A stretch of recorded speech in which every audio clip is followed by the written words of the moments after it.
I decided to make this video about 3 signs that men see as weakness in women, okay? 3 things that men see in a woman and see it as weakness. So the first one is this: you're looking for romance. You have this incredible fantasy of a picket fence and a good husband. Like, you have this incredible ideal of a relationship, right? You have this fantasy of just a perfect family. Like you have this intense desire to prove to everybody, to join the club, right? When you're the romantic kind of woman, there's nothing wrong with being romantic, but you're surrounded by wolves. You're surrounded by wolves. And when a man sees that a woman desperately, intensely wants a family, and when a man sees that a woman is easily buys into the knight in white shining armor, they see that as weakness. They see that as a woman who's not happy being alone.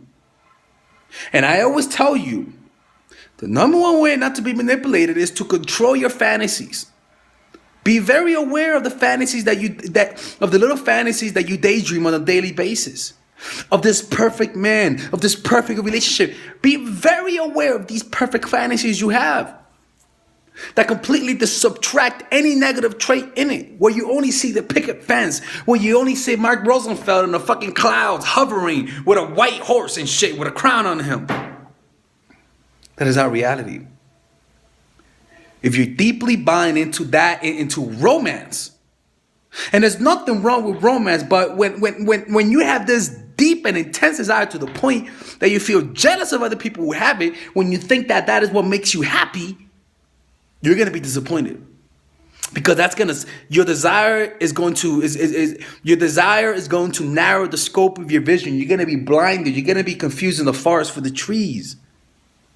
I'm not asking you to be negative. I'm asking you to be realistic. Realize that most of those fantasies never come true. And if they do come true, it only comes true for those who are watching on the outside. They don't see the type of bullshit that you have to deal with to keep that fantasy alive. And I'm not here to give you guys a fantasy, a dream, some shit that's not real. I'm here to give you guys the fucking truth. I mean, sorry about that. I'm here to give you guys the truth. You get what I'm saying? He's like, oh my God, Alex is angry again. What the fuck? He needs help. I might need help. By the way, I don't need help. I say that just to be humble. The second one is you are a forgiving person, and you believe the good in everybody. Yeah, that's right. You feel bad for everybody. You forgive, and you believe that anybody could change. Some people can't change. I'm sorry. Some people cannot change. And some people you just cannot forgive. Now, you can forgive them, but do not forget who they were. People, it's like, I watch prison channels. You guys watch prison channels? Like, just prison channels. Except Lockdown 23-1. He's legit. But I know a lot of these prison channels, when you listen to ex-convicts talk, you think they sound so good. You're like, wow, I feel bad for this guy. Wow, when you listen to ex-convicts talk. But when they're alone with you, they turn into fucking monsters. A lot of these people are good at getting forgiveness. People, stop being so forgiving for these guys. Stop forgiving so easily. Stop only seeing the good in people. Learn to see the bad before you see the good. And this happens a lot to Christians. This happens a lot to a lot of people who are into spirituality. You guys are so easily manipulated. Some of you guys could be so gullible, especially in the Christian and spiritual community. Why? Because I've been in both places. I've been that person. I just got played by somebody. Me, I just got scammed for my phone because of that gullibility. It still kind of creeps up on me sometimes. Stop believing that people are good. That the people who you're surrounded with can't backstab you. The second law of power is never put too much trust in friends. Never put down your sword and shield, not even for a friend. And men see that as weakness, because then they could just easily tell you what you want to hear, because you're so transparent. You're letting everybody know what you want. And this happens a lot to a lot of my clients that I coach. I try to say And you guys see it a lot with these coaching clients. He just doesn't like you and they can't see it. The last one, you are naturally a people pleaser and you don't like confrontation. Most of the time you were taught by this by your parents. Your parents conditioned you to be a people pleaser. Your parents conditioned you. Why? Because they sort of only, sorry about that. They only gave you positive reinforcement when you were pleasing them. When you were being the good girl, they only gave you good positive reinforcement. And for maybe other reasons. But the point is that guys can sense when you're a people pleaser because you don't ask for nothing in return. You people are the people pleasers, easily get scammed, easily get manipulated, are easily mind controlled, are the easiest people for propaganda. And you're afraid of confrontation because you're afraid that that person would leave you. Learn to confront people. Go towards what you're afraid of. Confront people, eyeball to eyeball. If you're somebody who is naturally a nice person, learn to have little confrontations throughout the day. Don't eat the whole cake. Learn little bites. Start saying no here and there. Get comfortable with saying no. Get comfortable with delivering bad news. Get comfortable with displeasing people. You know how many times I kick women out of my house when they tell me, oh, I met you on Tinder and I thought we were going to be friends. What? On Tinder? On Tinder? I asked you to come back to my place and I offer you to, and I purchased the Uber, and then you come to me thinking this was a friendship. Get the fuck out. Get out of here. Get out of here. I'm not gonna, come on, girl. You're not that dumb. You know goddamn well what that meant. At least tell me no. Say no to me. I'll deal with it. I don't mind that. Don't play dumb and say you thought this was a goddamn friendship. What I'm trying to tell you is that you got to learn to confront people, and you got to learn to displease people on purpose.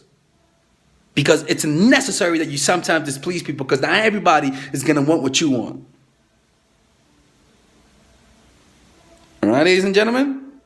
Okay.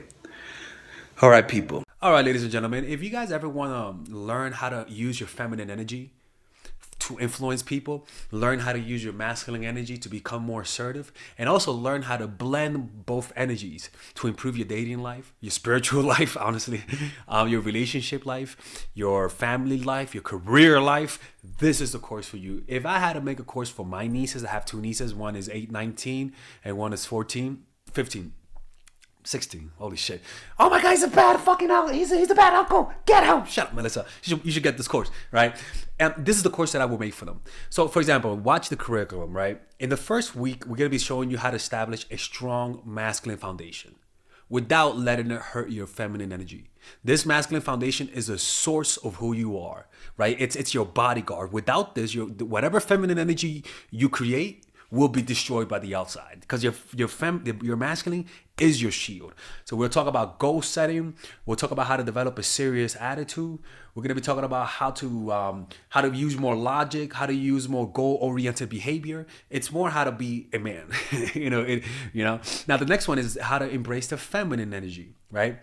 This one would teach you about how to minimize excessive masculine traits, developing self-awareness, healing abundant feminine energy, regulating your emotion, mastering voice qualities and facial expressions, surrendering control, and allowing pain to be felt. This is honestly, this will supercharge, like Kaioken, your masculine energy. After that, we have femininity in the workplace, and how to be feminine in the workplace without letting people take advantage of you, and the nuances of how women on power should behave versus women who are subordinates in the workplace, and even the dress code. This is based on psychology, people. It's kind of insane. I'm actually excited about this one. The next week, we talk about navigating the labyrinth of male and female friendship, and this a lot of women find confusing, so we talk about that. And how to identify envious friends, how to identify the good friends, how to keep male friends, and how to keep female friends. Week 5, we talk about how to release the burden of the past and stop and destroy mental projections. This is actually really powerful. And then week 6, we talk about how to increase your observational power so that you can read people better. And we have a bunch of bonuses. The course starts at $99, and you guys can pre-order the course today at $69 before it goes out. If you're watching this, most likely I'm in the meditation retreat, so most likely I will be praying for all of you guys. And just click on the description down below of the video, right there, you'll see it, and you can pre-order that course. It's gonna be out by the end of next month or the beginning of February of March. One of the two people, because I have a 10-day retreat to do, and I want to finish the course after the retreat, because I think the ideas are gonna be so much better. All right, man. I'll see you guys later. Pre-order, man. Oh, I'm closing the channel.